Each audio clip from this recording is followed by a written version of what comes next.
উপরে উপরে চালাতে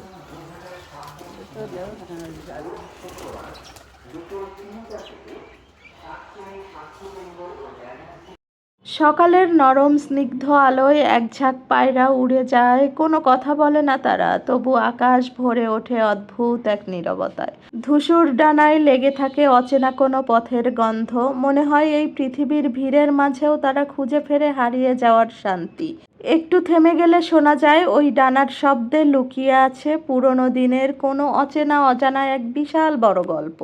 পায়রার খোপ থেকে যখন পায়রাগুলো বের হচ্ছিল ডানা ঝাপটিয়ে ঝাপটিয়ে ফটফট শব্দ করে, ভীষণ ভালো লাগছিল শব্দটা শুনতে, আর দেখতেও অনেক মনোমুগ্ধকর। আর এদিক থেকে কিন্তু হাঁসগুলোও ছেড়ে দেওয়া হয়েছে। এই হাঁসগুলো কিন্তু রাজহাঁসের ছানা, এগুলো একটু বড় হয়েছে আর তাকে খাবার দেওয়া হচ্ছে। কবুতরগুলোও বের হওয়ার সাথে সাথে খাবার দেওয়া হয়েছিল, তাদের প্রিয় খাবার সরিষা, গম এগুলোই খেতে দেওয়া হয়েছিল।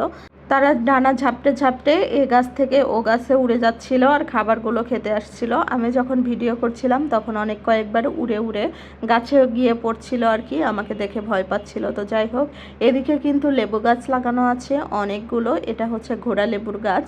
আর ঘোড়া লেবুর ঘ্রাণ কিন্তু অনেক সুন্দর, বেশি সুগন্ধ আর কি। তো যাই হোক, এদিক থেকে আরও হাঁসগুলো ছিল, সেগুলো পুকুরে যাচ্ছিল আর কি। আর আমার মেয়ে তাড়িয়ে তাড়িয়ে বাড়ির ভিতরে নিয়ে আসছিল যে হাঁস নাকি হারিয়ে যাবে, একা একা যেতে পারবে না, ওই নাকি নিয়ে যাবে। তো যাই হোক, হাঁসগুলোকে যেতে দিল না, এদিক থেকে বলছে যে খাবার খেয়ে তারপরে আমি নিয়ে যাব হাঁসগুলোকে। আমার মেয়ের যত পাকা পাকা সব কথা। হাঁসগুলোকে খাবার দেওয়া হয়েছে ভাত আর হচ্ছে ভুসি একসঙ্গে মিশিয়ে একদম মাখিয়ে দেওয়া হয়েছে, সেটাই মন ভরে খাচ্ছে। আর এখানে কিন্তু রাজহাঁস বাতে দেওয়া হয়েছিল, আর ডিম দিয়ে যে বসিয়ে দেওয়া হয় তাই দেওয়া হয়, সেটাকে বাতে দেওয়া বলে আর কি আমাদের আঞ্চলিক ভাষায়। তো যাই হোক, অনেকগুলো ডিম দেওয়া হয়েছিল, একটা মাত্র বাচ্চা উঠেছে, আর ওদিক থেকে ওগুলো উঠবে বোঝা যাচ্ছিল। আর অনেকগুলো ডিম নষ্টও হয়ে গিয়েছিল। আপনারা কিন্তু এগুলো দেখে মাশাআল্লাহ বলবেন সবাই, নজর যেন না লাগে। তো আমার মেয়ে কিন্তু এই হাঁসটাকেও ছাড়েনি, এই হাঁসটার মাথা ধরে ওঠানোর চেষ্টা করছিল বাত থেকে।